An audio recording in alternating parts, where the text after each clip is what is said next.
पिछले पार्ट में हमने देखा था हेस्टिया और हेलियस बात करते समय केल वहीं पीछे खड़ा हुआ था और उनका बात सुन लिया था। तो अब देखते हैं आगे।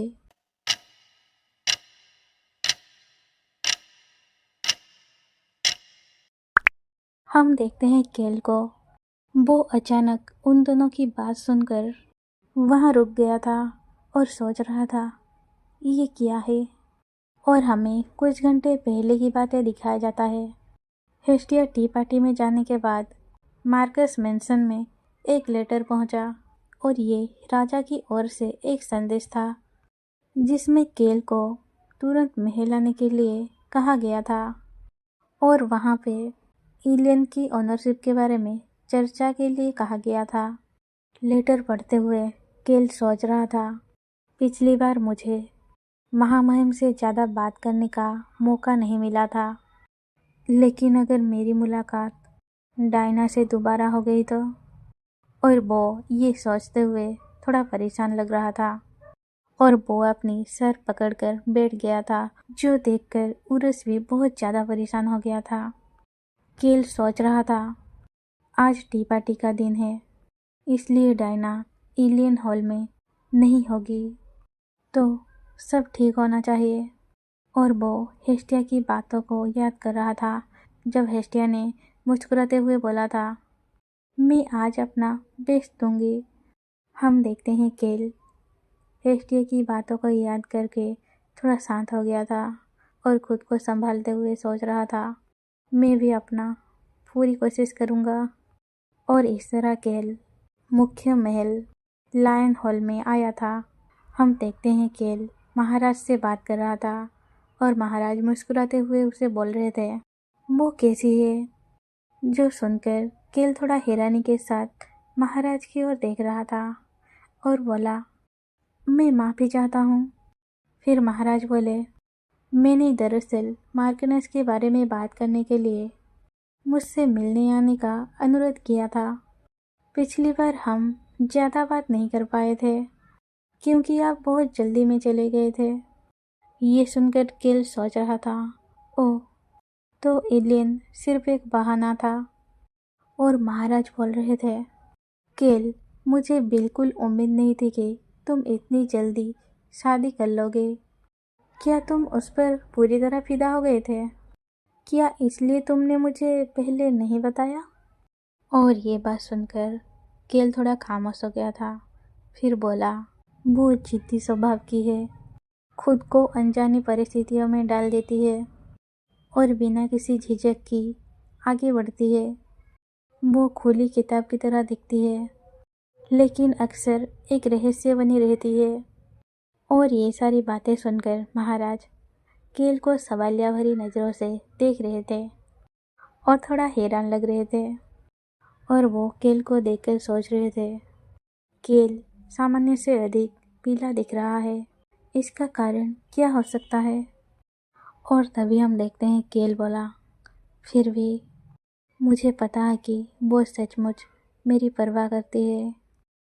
और ये सुनकर महाराज थोड़ा खामोश हो गए थे और बोले मार्कनेस आपसे बहुत प्यार करती होगी। जो सुनकर केल महाराज की ओर देख रहा था और वो थोड़ा मायूस लग रहा था और सोच रहा था प्यार। उसने कहा कि मैं उसकी पसंदीदा थी, लेकिन मुझे ये मानना बहुत मुश्किल लगता है कि वो मुझसे एक बिल्कुल अजनबी से प्यार कर बैठी है। मुझे पूरा यकीन है कि उसने ऐसा सिर्फ मुझे अच्छा महसूस कराने के लिए कहा था। मुझे अब भी पूरी तरह से समझ नहीं आया है कि वो मेरे लिए ये सब क्यों कर रही है, लेकिन अगर ये प्यार की वजह से है। और वहीं से सीन शिफ्ट होता है और हम दूसरी सीन में देखते हैं केल को सुनाई दिया था बेशक मैं उससे प्यार करती हूँ, जो कि हेस्टिया ने बोला था। और वो ये सुनकर वहाँ रुक गया था और सोच रहा था वहाँ क्या हो रहा है। मैं अपनी गाड़ी की ओर वापस जा रहा था, तभी मुझे हेस्टिया की आवाज़ सुनाई दी, इसलिए मैंने देखने आया कि क्या हो रहा है? वो हेलिस के साथ मुख्य महल में क्यों है? उसे तो टी पार्टी में होना चाहिए था। फिर हम देखते हैं हेलियस हेस्टिया को बोल रहा था, आप कैसे कह सकती हैं कि आप केल से प्यार करती हैं? शादी से पहले आप दोनों की मुलाकात भी नहीं हुई थी। लेकिन ठीक है, मान लेते हैं कि आप वाकई केल से प्यार करती हैं। मुझे बताइए कि आपको उसमें क्या पसंद है। और हम देखते हैं केल को, वो दीवार के उस पार खड़ा हुआ था और उन दोनों की बात सुन रहा था और वो भी ये बात जानना चाह रहा था। और हेस्टिया, जो हेलिस की बात सुनकर थोड़ा गंभीर हो गई थी, वो बोली, मुझे उसके बारे में क्या पसंद है? फिर हेलिस बोला, हाँ बिल्कुल, जैसा मैंने सोचा था। अब जब मैंने आपको इस मुश्किल स्थिति में डाल दिया है तो शायद आपको जवाब देने के लिए शब्द ढूंढने में परेशानी हो रही होगी। फिर हम देखते हैं हेस्टिया की दो चिबी फर्म निकल कर बोल रही थी, समय समाप्त। और हेस्टिया सोच रही थी, एक सवाल ऐसा है जो आपको कभी भी किसी फैन गर्ल से नहीं पूछना चाहिए। क्या आप जानते हैं कि वो क्या है? फिर वो बोली, आप जानना चाहते हैं ना मुझे केल में क्या पसंद है? सारे कारण बताने में मुझे कम से कम 1 सप्ताह लग जाएंगे। तो क्या आपको कोई आपत्ति नहीं है? सबसे पहले मुझे मेरे प्यारे केल के लंबे चमकदार बालों की वजह से प्यार है। ऐसा लगता है कि जैसे उन्हें चांदी के धागों से बुना गया है। जो खुले में तो अच्छा लगता है, लेकिन पोनीटेल में बहुत ज़्यादा प्यारा लगता है। और उनका लुक अपने आप में ही अनोखा है। उनका चेहरा इतना खूबसूरत है कि चांदी जैसा बाल उन पर जचते हैं। उनके बाल नीलम की तरह चमकते हैं और उनकी आंखों में देखने के बाद भले ही कौन उनसे प्यार नहीं करेगा, लेकिन उनके लुक के अलावा भी केल हर तरह से परफेक्ट है। उनका व्यक्तित्व भी बहुत ज़्यादा प्यारा है और उनका स्वभाव लाजवाब है। ये सारी बातें देखकर केल से प्यार ना करना नामुमकिन है। शुरुआत में वो शायद ही थोड़ा ठंडे लगेंगे, लेकिन असल में वो बहुत ही केयर करने वाले विचारशील व्यक्ति हैं और ये मुझे उनके बारे में सबसे ज़्यादा पसंद है। वो सबसे प्यारा है। मुझे समझ नहीं आ रहा है कि कोई इतना ज़्यादा दयालु कैसे हो सकता है। क्या मैंने उनकी असाधारण स्वभाव के बारे में जिक्र किया? अगर किया भी है तो मैं कह देती हूँ, जब भी मैं उनके बारे में बात करूँगी आपको कुछ नया सीखने को मिलेगा। वो सचमुच सबसे बेहतरीन है। हे भगवान! और उनकी आवाज़ कितनी गहरी और मनमोहक है। और ऐसा कुछ भी नहीं है जो वो ना कर सकें, चाहे फूलों को सजाना हो या चाय बनाना या फिर गार्डनिंग करना। आपको शायद अंदाजा भी नहीं होगा कि और उनका सीना कितना चौड़ा है। कभी कभी वो उदास चेहरे के साथ भी घूरते हैं, लेकिन तब भी वो बहुत ज़्यादा आकर्षक लगते हैं, जिसकी वजह से हर दिन रोमांचक और नया लगता है।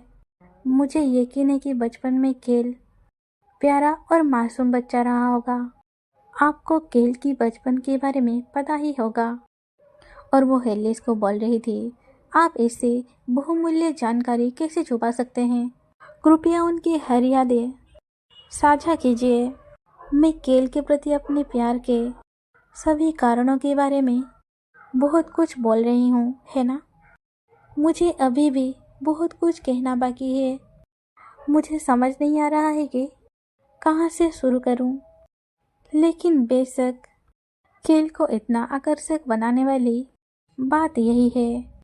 और हम देखते हैं इतनी सारी बातें सुनने के बाद हेलिस एक तरह से सदमे में आ गया था और बोला, बस बहुत हो गया।